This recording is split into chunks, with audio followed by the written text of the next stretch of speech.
Assalamualaikum warahmatullahi wabarakatuh. Innal hamdalillah nahmadu wa nasta'inu wa nastaghfiruh wa na'udzu billahi min shururi anfusina wa min sayyiati a'malina. Man yahdihillahu fala mudhillalah wa man yudlil fala hadiyalah. Asyhadu an la ilaha illallah wahdahu la syarikalah wa asyhadu anna Muhammadan 'abduhu wa rasuluhu la nabiyya ba'dah. Allahumma salli wa sallim wa barik ala nabiyyina Muhammad wa ala alihi wa sahbihi ajmain, amma ba'du. Jamaah sekalian, Bapak Ibu yang dirahmati Allah SWT, puji syukur kehadirat Allah SWT pada malam hari ini ya, kita masih diberikan kesehatan dan kita jadikan Majlis Ta'lim ini sebagai wasilah dalam rangka memohon kepada Allah SWT agar dihindarkan dari wabah. Jadi jemaah sekalian dirahmati Allah SWT, mari kita luruskan niat kita agar kita senantiasa dijaga oleh Allah SWT. Kita jadikan amal-amal saleh kita sebagai wasilah dalam rangka memohon perlindungan kepada Allah SWT. Dan di masa seperti ini ada dua hal yang harus kita tetap laksanakan. Yang pertama adalah tetap berikhtiar, pakai masker ya, hindari kerumunan, cuci tangan dan sebagainya sebagai bentuk tawakal kita kepada Allah Subhanahu wa ta'ala. Jika ada kesempatan vaksin, kita ikut vaksin. Yang kedua, jemaah sekalian yang dirahmati Allah Ta'ala, perbanyak beristighfar, minta perlindungan kepada Allah. Makin dekat dengan Allah Subhanahu wa ta'ala, bagaimanapun juga virus datangnya dari Allah Subhanahu wa ta'ala. Kita makin mendekat dengan Allah Subhanahu wa ta'ala.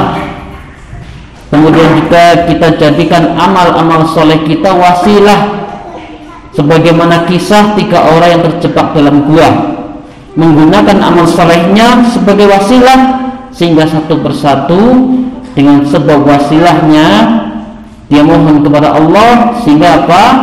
Dikit demi dikit ya, pintu guanya terbuka karena ditutup oleh batu besar. Dan kita juga mohon kepada Allah semoga kita selalu jaga oleh Allah Subhanahu wa ta'ala. Kemudian juga jangan lupa senantiasa berzikir sebagaimana yang sudah diajarkan sebelumnya, zikir-zikir pelindungan al-mu'awwidhatain ya, membaca Al-Ikhlas, Al-Falaq, An-Nas setiap sholat, sebelum tidur dan sebagainya. Ini kita sudah dua-duanya sudah kita lakukan ya, tertib prokes sudah kita lakukan, makin dekat kepada Allah juga sudah kita lakukan. Selebihnya kita tawakal kepada Allah. Jika memang kedua-duanya sudah kita lakukan, Allah takdirkan kita meninggal, ya sudah, memang itu sudah ketetapan Allah. Intinya jangan panik berlebihan ya, jangan takut berlebihan, karena memang semua ujian dari Allah Subhanahu wa ta'ala. Jadi yang penting kita tawakal kepada Allah, sesudah kita ikhtiar semampu kita, semua sudah kita lakukan ya, semua sudah kita lakukan. Sisanya selebihnya ya, kita yakin kepada Allah Subhanahu wa ta'ala. Jamaah sekalian yang dirahmati Allah Subhanahu wa ta'ala, sebelumnya saya di Jabri Pak Joko untuk khusus malam ini nih Pak, tidak melanjutkan ya, khusus malam ini fikih korban ya, tidak detail mungkin karena sebelumnya saya sudah membahas 2 pertemuan di Klaten materi fikih ini ya, satu pertemuannya 1 jam jadi tapi insya Allah ya, mewakili sedikit menambah semangat kita dalam ibadah kurban. Jemaah sekalian rahmati Allah SWT, perlu kita ketahui dan sering disampaikan pada majelis ini, Allah SWT ya, dalam Al-Quran, alladzi khalaqal mauta wal hayata liyabluwakum ayyukum ahsanu amala. Dialah yang menciptakan kehidupan dan kematian dalam rangka menguji siapa di antara kalian terbaik amalnya. Jadi yang pertama, 2 hal yang akan kita dan selalu kita hadapi adalah hidup adalah ujian ya, harta kita adalah ujian. Nah, ketika masuk bulan Dzulhijjah kita akan diuji. Ketika kita memiliki harta yang lebih ya, kita akan diuji. Akankah kita membeli hewan kurban dari harta tersebut? Itu ujian. Makanya dicela oleh Rasulullah Shallallahu Alaihi Wasallam orang yang memiliki kelebihan harta tapi tidak memiliki niat untuk berkorban. Ya, janganlah dekati masjid-masjid kami. Dari hadis ini ulama sepakat bahwa menyembelih hewan kurban bagi yang mampu hukumnya sunnah muakkadah. Ya, sunnah muakkadah. Sangat ditekankan, makanya dicela. Ya, punya kelebihan harta tapi tidak memiliki niat untuk berkorban. Itu jadi pada prinsipnya kita diuji. Salah satunya ujian harta kita, akankah kita ya membeli hewan kurban dari harta kita ketika bulan Dzulhijjah. Ujian yang kedua, ya, ujian amal. Akankah kita beramal mengikuti petunjuk Rasulullah Sallallahu Alaihi Wasallam? Karena kita beribadah tidak hanya modal semangat, ya, tidak modal semangat dan sering disampaikan. Rasulullah diutus ke dunia untuk mengajarkan cara beribadah. Maka ujian bagi kita, ya, mau tidak kita belajar beribadah sesuai dengan yang diajarkan oleh Rasulullah. Cara masuk kamar mandi saja diajarkan, apalagi masalah Idul Adha, masalah menyembelih hewan kurban. Bahkan Rasulullah mempraktikkan sendiri, menunjukkan bagaimana menyembelih hewan kurban yang benar. Jadi dua hal ini penting untuk kita fahami. Jemaah sekalian dirahmati Allah SWT, hikmah yang pertama, kenapa Allah SWT mensyariatkan kurban? Yang pertama adalah dalam rangka ya bersyukur kepada Allah Subhanahu wa Ta'ala. Kita diberi rezeki, ya, kelebihan harta. Bagaimana rasa syukurnya? Ya, salah satunya diarahkan untuk jalan Allah Subhanahu wa Ta'ala.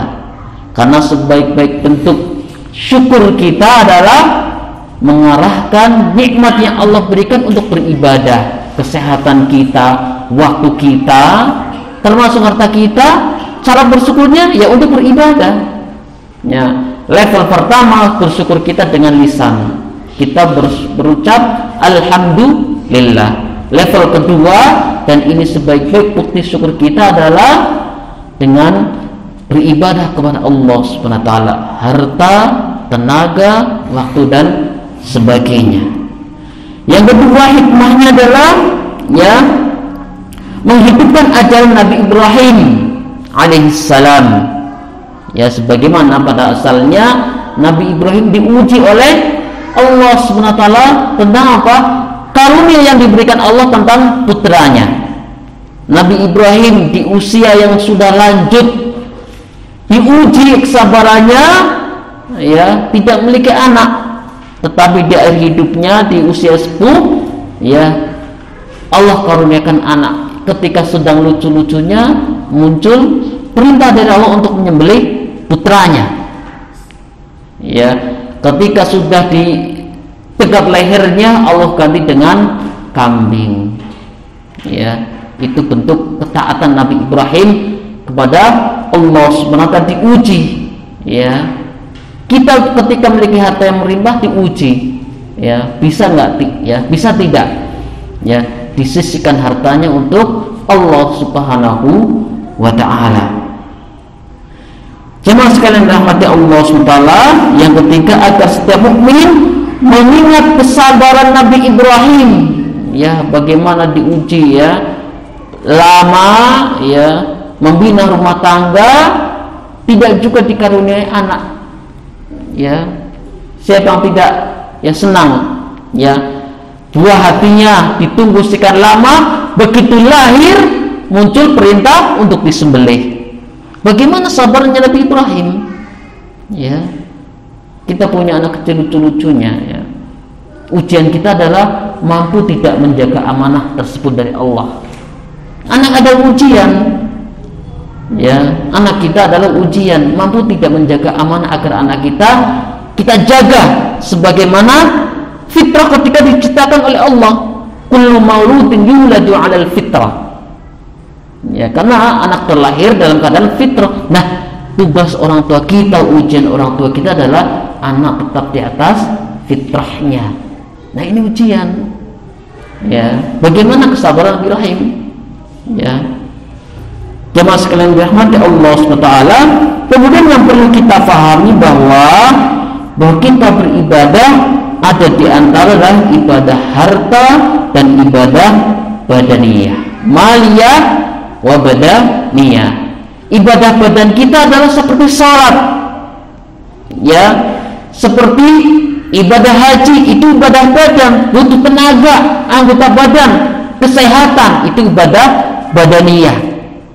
Yang kedua ibadah maliyah seperti zakat, sedekah, dan salah satunya adalah membeli hewan kurban, itu ibadah maliyah, ya. Sehingga apa? Membeli hewan kurban ini bukan ibadah yang sifatnya seumur hidup sekali, tidak, karena muncul pemahaman pokoknya kalau sudah berkorban selesai, tidak. Makanya ada sebuah kampung karena sudah meyakini seperti itu sehingga tiap tahun kekurangan daging. Kenapa? Muncul di masyarakat pemahaman bahwa kalau sudah berkorban seumur hidup sekali sudah gitu, tahun besok tidak ada, ya, syariat kurban. Tidak. Ibadah kurban adalah ibadah tahunan, ya. Padahal ada di kampung tersebut, ya, mayoritas mampu, tapi apa? Karena keyakinan yang keliru ini, pokoknya kalau sudah berkorban ya sudah, tidak ada syariat berkorban lagi. Tidak. Ibadah harta ini, membeli hewan kurban ini termasuk ibadah tahunan, ya. Jemaah sekalian dirahmati Allah Subhanahu wa ta'ala. Jadi kita perlu, ya, memahami ini bahwa ibadah kurban adalah ibadah tahunan yang ketika ada orang yang memiliki kelebihan harta tetap, ya, disyariatkan berkurban. Sampai di tempat saya berlebih, ya, bingung mau dioper kemana, tidak ada yang ya, Masya Allah, karena sudah paham. Allah Subhanahu wa ta'ala menjelaskan tentang disyariatkannya berkorban. A'udzubillahi minasyaitonir rajim. Bismillahirrahmanirrahim. Inna a'tainakal kautsar fasalli li rabbika wanhar. Sungguh kami telah memberimu, yakni Muhammad, nikmat yang banyak, maka laksanakanlah salat karena Allah dan berkorbanlah. Sungguh orang yang membencimu adalah yang terputus dari rahmat Allah. Jemaah sekalian dirahmati Allah SWT, dasar itulah yang menjadikan adanya syariat kurban. Kemudian Rasulullah Sallallahu Alaihi Wasallam bersabda, "Man wajada sa'atan falam yudhi fala yaqrabanna musalana."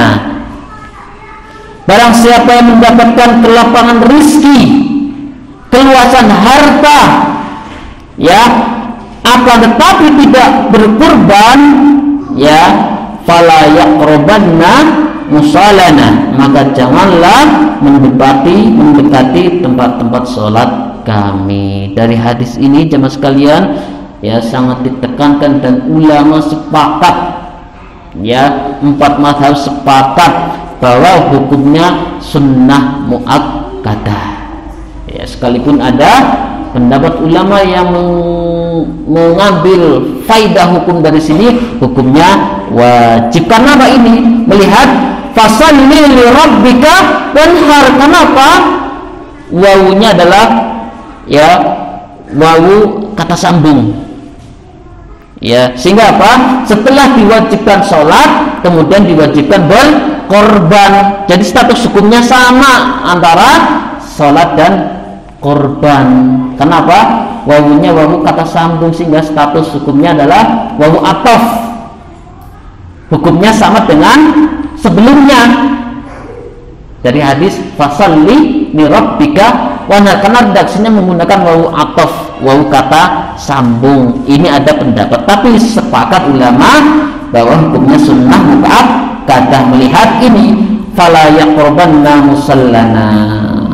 Jemaah sekalian dirahmati Allah Subhanahu wa ta'ala. Demikian dasar, ya, tentang pensyariatan adanya penyembelih hewan kurban.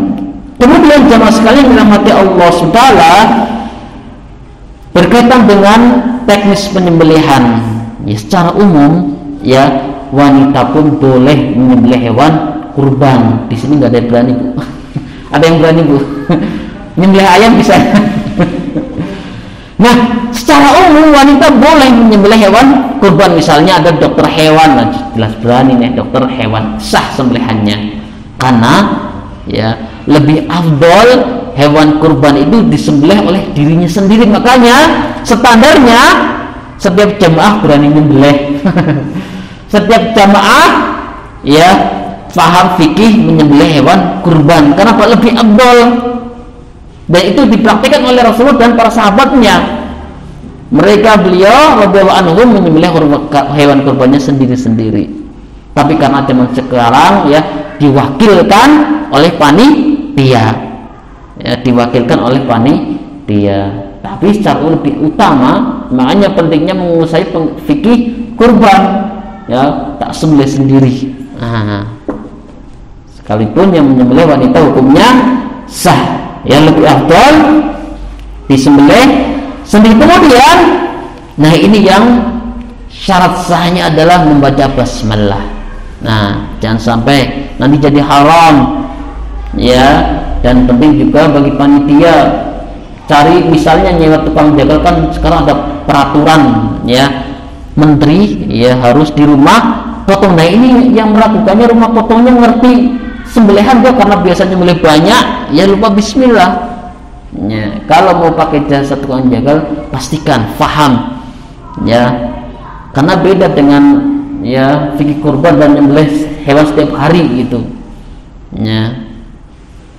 Makanya paling utama, paling bagus disembelih orang-orang yang pertama oleh dirinya sendiri, masih oleh sahibul kurban, yang kedua oleh orang yang saleh ya, oleh orang yang saleh. Makanya harus paham yang nyembelih ini jangan lupa dan wajib membaca bismillah. Sebagaimana orang sholat ya tidak berwudu, sholatnya tidak sah. Maka orang yang nyembelih tidak baca basmalah jadi haram dagingnya, haram. Makanya penting sekali ya, apabila diwakilkan ya itu kalau nyembelih sendiri bismillah ya. Ya, apabila menyembelih kemudian diwakilkan ya, ketika menyembelih diwakilkan ya bismillahi Allahu akbar hadza an fulan bin fulan misalnya ya, bismillahi Allahu akbar hadza an ya, ini dari fulan ya. Kalau sapi bisa catatkan ya, ditempel biar lengkap ya, ditempel di sapinya bismillahi Allahu akbar hadaan Abdullah terus. Kalau kambing itu cukup sekali ya. Jadi penting ya, jangan sampai sunat menginstruksikan takbir, oh iya takbir langsung yes, lupa baca basmalah, jadi dagingnya haram. Makanya penting sekali memilih tukang sembelih yang saleh, yang paham agama ya. Kemudian ketika lupa baca basmalah maka dagingnya haram, sembelihannya tidak sah. Ini hati-hati jemaah sekalian yang dirahmati Allah SWT. Kemudian disunahkan hewan menghadap kiblat ya. Jadi ketika merobohkan ya menghadap kiblat, paling enak ya kepalanya sebelah kiri ya, paling enak sambil pegang, apalagi kambing ya yang satu nginjek ya ininya tinggal nyes ya.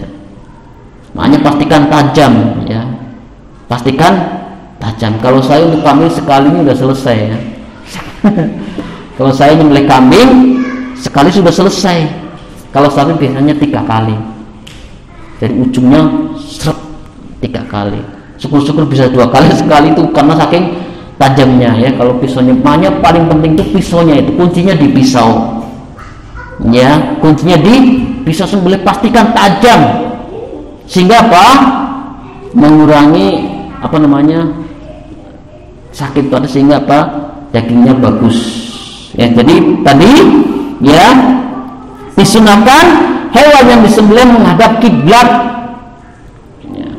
Jadi dan harus tepat, yang rubuh kadang ada yang sampai dipantek dan sebagainya. Sapinya keburu stres. Jadi kalau sudah rubuh, sikap, ya jangan kelamaan di ini itu, ya kelamaan sudah ngeliat itu nggak disembelih-sembelih, stres duluan sapinya, nanti dagingnya nggak enak. Karena apa? Mati dalam keadaan trauma, Ya makanya ketika sudah roboh, tim ininya sikap langsung sedang kelamaan. Kalau sudah siap langsung. Ya. Kemudian jamaah sekalian rahmati Allah Taala, bagian yang ketika disembelih minimal kalau sudah 3 sudah selesai ya. Jadi kalau sudah kanan kiri ya, urat ini dan kerongkongan selesai. Kan ada sampai ngejar yang 4 yang di belakang kerongkongan. Saya pernah lihat sendiri, dicutak pakai pisau yang gini, itu nggak boleh. Jadi mati itu karena kaget gitu. Padahal kalau sudah 3 selesai ya, kanan kiri 2 sama kerongkongan sudah selesai. Nah, bagaimana kalau lama mati? Yaitu alami. Biarkan sampai, kenapa? Dia sedang memompa jantungnya agar apa? Darahnya keluar dengan sempurna. Nah, ini yang kadang kurang sabar ketika ngejennya lama ini. Wah, nggak sabar nyari petai langsung. Jangan. Biarkan mati alami. Biarkan darahnya terpompa sempurna sehingga nanti dagingnya bagus. Jadi tidak dalam keadaan trauma. Makanya hindari ketika kerongkongan 3 udah putus, tapi masih ngejem, terus dicari yang bawah belakang kerongkongan. Kan ada di belakang kerongkongan pakai yang tajam dicurat, memang langsung mati, tapi tidak bagus. Memang langsung mati. Ya, yang belakang kerongkongan ada tuh ya, segini ya. Begitu putus langsung mati. Iya, memang langsung mati, tapi tidak alami. Ya, tidak bagus kata ulama. Jadi kalau sudah 3 selesai. Syukur-syukur karena saking tajamnya langsung 4-4-nya. Ya. Saking tajamnya langsung kena semuanya. Tapi kalau sudah 3 sudah cukup.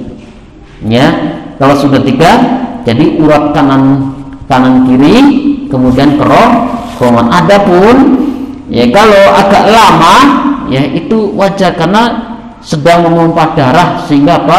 Keluar sempurna. Jemaah sekalian yang dirahmati Allah Subhanahu wa taala.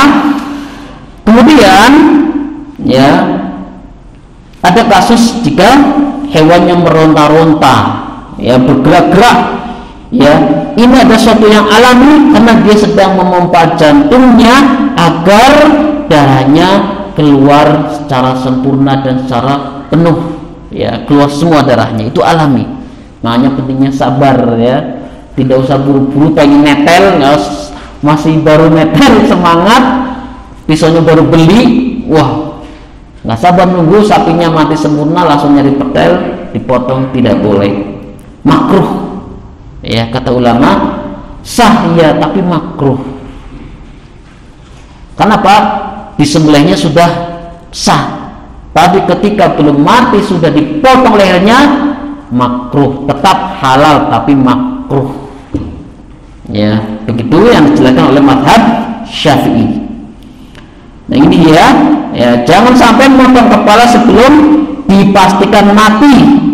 Ketika belum mati kepala langsung potong, maka akan tersisa banyak darah di dalam dagingnya. Nah ini dia, makanya jangan sampai dagingnya berhenti, ya belum sempurna sudah dipotong. Ini apa? Nanti dagingnya isinya darah, makanya tidak enak.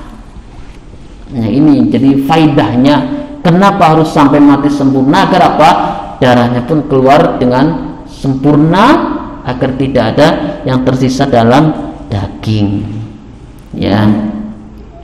Kemudian jemaah sekalian rahmati Allah Taala, berikutnya yang memotong haruslah orang-orang yang saleh, yang mentauhidkan Allah Subhanahu wa taala. Kenapa harus orang yang mentauhidkan Allah? Kenapa?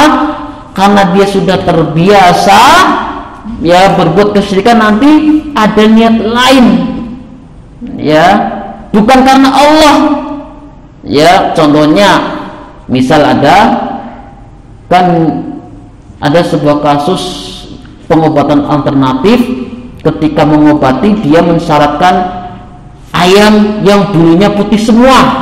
Nah itu bukan untuk Allah, itu haram dagingnya itu. Untuk pengobatan. Dia terbiasa untuk itu. Ya, terbiasa menyembelih sesuatu yang bukan karena Allah. Melakukan pengobatan, salah satu syaratnya adalah cari ayam yang bulunya kebalik. Nah, satu syarat. Nah, yang menyembelih orang yang seperti itu nanti bahaya ini. Ya, makanya teliti ya, jangan sampai ya karena ditokohkan ya, tapi dia pernah melakukan sering praktek semuanya, kasihan yang sahibul kurbannya. Makanya pentingnya orang saleh yang benar-benar mengerti agama ya yang benar. Kemudian larangan bagi orang yang berkurban dimulai dari ya 1 sampai 10 Zulhijjah. Yang pertama ya, ini bagi orang berkurban tidak boleh menjual kulit. Nah ini panitia ya paling aman disumbangkan ya, paling aman disumbangkan. Pertama, tidak boleh menjual kulit. Kenapa? Mengurangi kesempurnaan sahibul kurban dalam berkorban.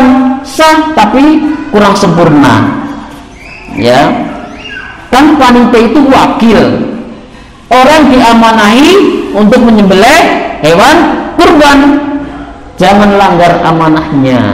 Nah ini dia, innallaha ya'murukum an tu'addil amanah ya, jangan menjual kulit atau anggota tubuh yang lainnya, kepala misalnya ya, tidak boleh dijual. Paling aman disumbangkan atau di saya kuburnya, saya kepalanya tak kasihkan si fulan misalnya ke orang yang tidak mampu dan sebagainya, atau ke siapa gitu boleh ya.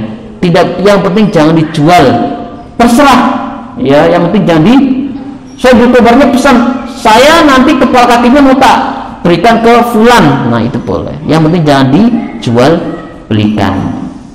Kemudian tidak boleh membayar tukang jagal, tukang sembelih dengan daging kurban, kulit atau yang lainnya, tidak boleh. Pakai uang yang lain, pakai uang saja. Misalnya ya, sahibul kurban pembayaran hewan kurbannya plus biaya operasional, nah diambil dari biaya operasionalnya.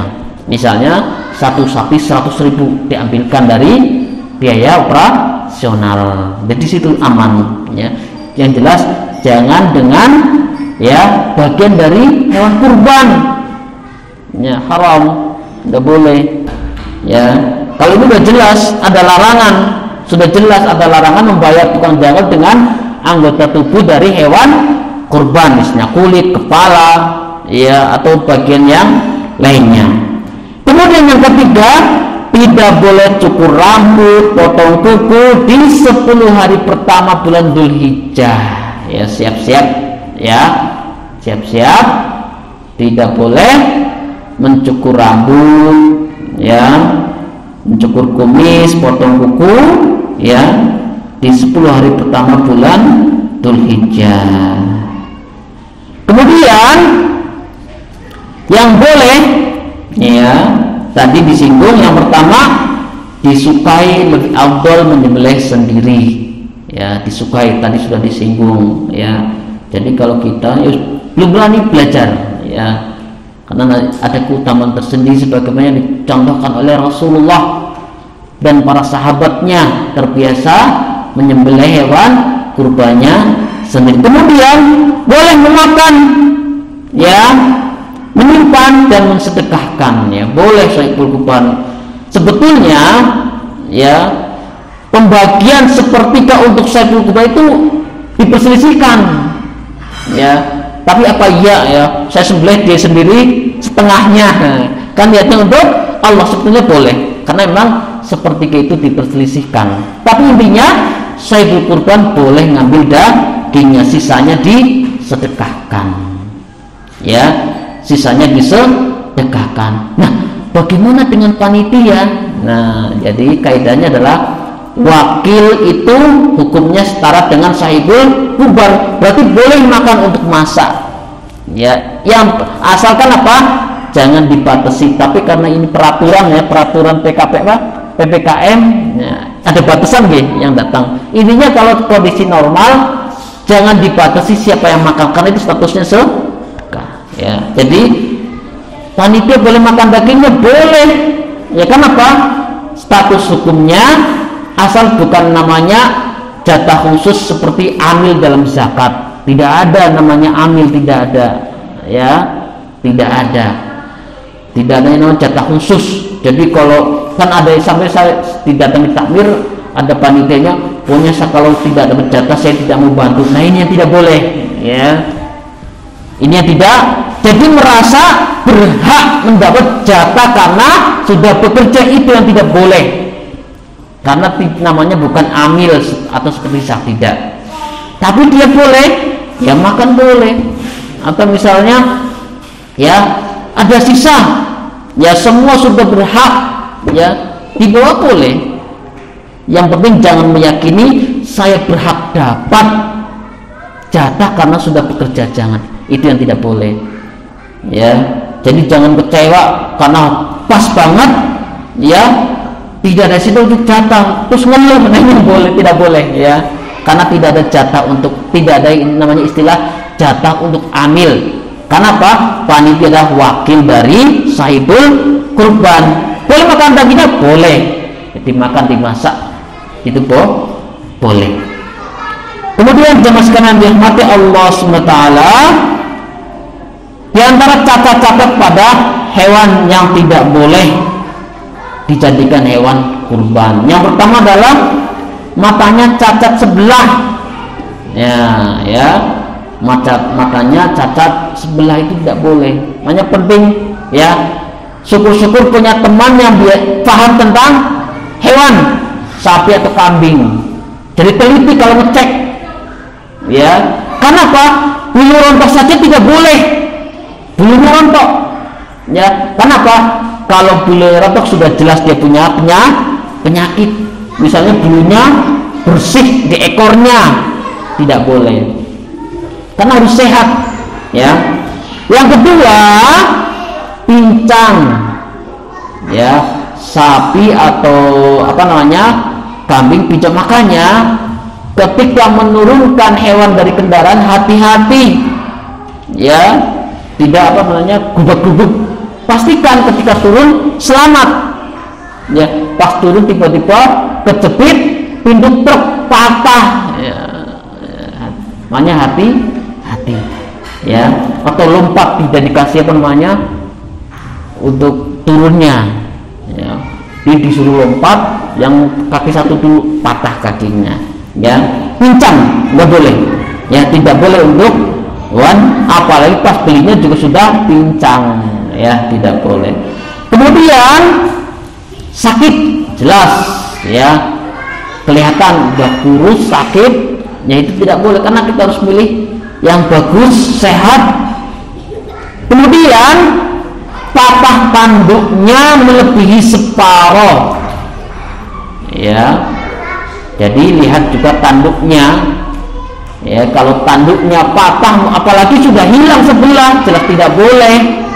Sekalipun gemuk ya, kambingnya sekalipun gemuk, sapinya sekalipun gemuk, tapi patahnya melebihi separuh, itu tidak boleh untuk berkorban ya. Kemudian yang keenam, telinganya sobek, juga tidak boleh melebihi separuh ya, karena hanya mungkin sedikit ya, kejepit kunci tek sampai sedikit, tidak, tapi tidak melebihi separuh ya. Jemaah sekalian dirahmati Allah. Kemudian ini cacat yang masih bisa ditolerir ya. Jadi yang pertama, cacat yang masih bisa ditolerir adalah dia tidak memiliki keturunan ya. Jadi bisa jantannya itu tidak memiliki ya keturunan ya, mandul istilahnya ya. Kemudian sanglir, bahasa Indonesia sanglir apa ya? Bahasa Jawanya sanglir apa? Paham lah ya, sanglir ya, bahasa Jawanya Bu. Satu keluntung. Ya sanglir bahasa Jawanya susah ya. Ya.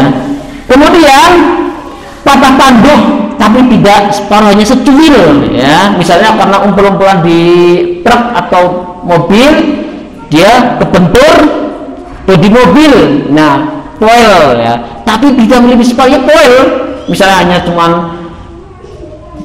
berapa persen lah, tidak sampai separuh, itu masih boleh. Ya mungkin karena dibawa umpul-umpulan dia kejedot, tanduknya kena bodi mobil atau bak mobil. Kemudian sobek telinga tapi tidak sampai separuh, masih bisa. Ya, itu cacat yang masih bisa dijadikan hewan kurban. Jemaah sekalian rahmati Allah SWT, berikutnya tentang arisan.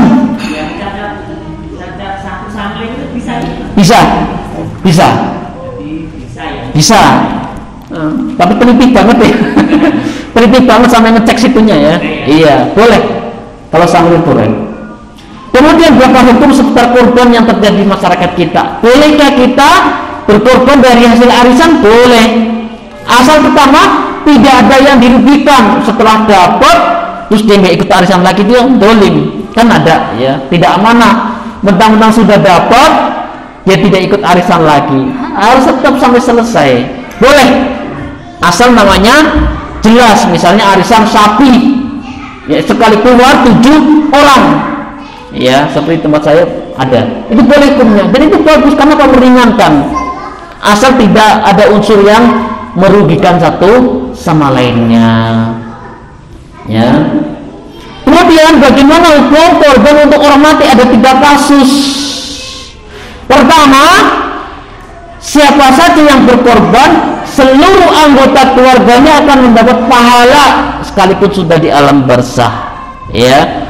Jadi misalnya dalam satu rumah ada yang berkorban, itu seluruh anggota keluarganya akan mendapatkan pahala otomatis ya. Itu pertama ya. Jadi satu keluarganya sekalipun sudah meninggal dia akan mendapat pahala udah korban. Yang kedua, diwasiatkan ya, misalnya pas sakit ya, sekarang misalnya ada orang sudah sakit parah ya, dia mewasiatkan kepada ahli warisnya, tolong ya, saya tahun ini mau korban. Nah itu sah, secara itu sepakat ulama sah. Nah yang ketiga ini diperselisihkan ya, ada yang mengatakan sah, ada yang mengatakan tidak sah. Tapi andaikan dia mengambil pendapat yang tidak sah, dia poin pertama sudah dapat. Kenapa? Setiap rumah kalau salah satu anggota keluarganya sudah berkorban, otomatis yang meninggal pun akan mendapatkan pahala ya. Jemaah sekalian dirahmati Allah Subhanahu wa ta'ala. Kemudian urunan kurban. Nah, misalnya satu lembaga atau sekolah. Nah, ini yang terjadi. Satu kelas misalnya, satu kelas korban tidak ada jelas namanya, itu nggak boleh. Itu sodako nanti, kecuali atas nama ketua kelasnya boleh. Ya, atau perusahaan menyumbang. Ada sebuah perusahaan memberikan sapi tapi tidak dijelaskan namanya, siapa, itu tidak sah, namanya sedekah. Kenapa? Kan jelas sapi untuk 7 orang, kambing untuk 1 orang. Makanya kalau ada misalnya ada perusahaan nyumbang ke masjid sini, tagih nama ini untuk siapa saja. Kalau nggak ada, ya udah untuk salah satu takmir disebutkan. Dan juga nanti yang sedekah dapat pahalanya, dia dapat pahala sedekah. Sebutkan untuk misalnya perusahaannya ya, tidak menyebutkan siapa-siapa ya, udah sebutkan nama saja ya, diniatkan untuk nama fulan-fulan 7 orang, sehingga menjadi statusnya hewan korban. Kan ada memang terjadi begitu dalam rangka melatih anak-anak ya, urunan korban tidak dijelaskan juga atas nama kelas 7A. Nah itu nggak boleh, harus dijelaskan salah satu ya. Kayak kasus beberapa tahun yang lalu di pondok kelas SMA urunan tapi tidak disebutkan, akhirnya Pak, wis buat saya saja sembelih. Sehingga menjadi. Kemudian yang berikutnya, jamaah sekalian dirahmati Allah SWT, bolehkah orang yang bukan Islam mendapatkan korban? Boleh, ya. Berbeda dengan zakat fitrah, ya. Khusus zakat fitrah itu untuk muslim, tapi korban boleh. Kemudian jamaah sekalian dirahmati Allah SWT, di antara pemilihan hewan kurban, yang pertama, tidak gendut yang berlebihan. Biasanya apa? Rentan dengan cacing, apalagi sapi blondo, apa namanya, yang diisi air, kan, suruh minum air, blombongan. Nggak boleh. Banyak orang yang sudah biasa ngopini sapi paham ya, mana sapi yang sehat gemuknya atau gemuk tidak sehat. Kemudian tidak kotor bagian moncongnya, ya, tidak kotor. Perhatikan ya, dari awal ya, bulunya rontok atau tidak, kulitnya itu punya penyakit atau tidak, ya diteliti betul-betul, ya. Salah satunya tidak kotor moncongnya. Kemudian tidak batuk, ya, ada ya, kambingnya batuk-batuk. Nah ini dia. Berikutnya adalah tidak rontok bulunya, ya, apalagi pas diusap, ya, kok rontok, ya pas diusap benar-benar rontok, itu jelas berpenyakit. Kemudian ya, tidak memiliki penyakit kulit, ya, kan ada kadang korengan ya, jadi cek setiap sudut, ya, kakinya, badannya, lehernya, dicek kulitnya. Kenapa? Tidak boleh memiliki penyakit kulit, jadi memang harus sempurna. Kemudian di antara hal yang harus perhatikan juga ya, pilihlah transportasi yang layak agar apa? Hewan kurban tidak stres. Karena penting, makanya untuk menghindari hewan stres, ya, hadirkan hewan kurban 1 hari sebelum penyembelihan di tempat sembelihan, agar apa?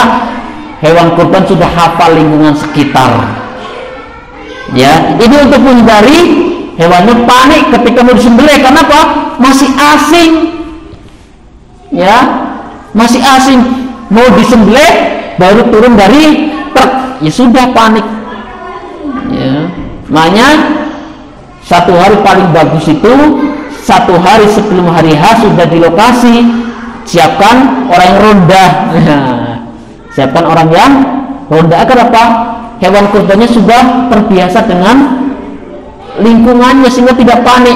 Kemudian dan ini penting, hindari berkerumun di sekitar tempat penyembelihan.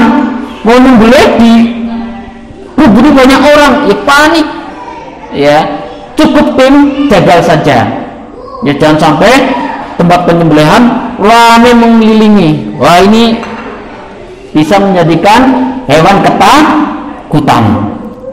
Kemudian tidak mengasah pisau di hadapan hewan kurban. Diikat sambil bisa ngasah gitu ya, hewannya depan nangis itu. Itu nyiksa, tidak boleh, ya, tidak boleh mengasah alat sembelih di depan hewan kurban. Kemudian juga tidak menyembelih di depan hewan yang lain, makanya disediakan tempat khusus atau ada bagian untuk pakai apa namanya, terpal atau untuk apalah, agar apa? Hewan lain tidak melihat, ya, hewan lain tidak melihat, atau tempat khusus langsung dibawa pergi, ya, langsung dibawa pergi. Jamaah sekalian rahmati Allah SWT. Kemudian merobohnya dengan cara yang baik.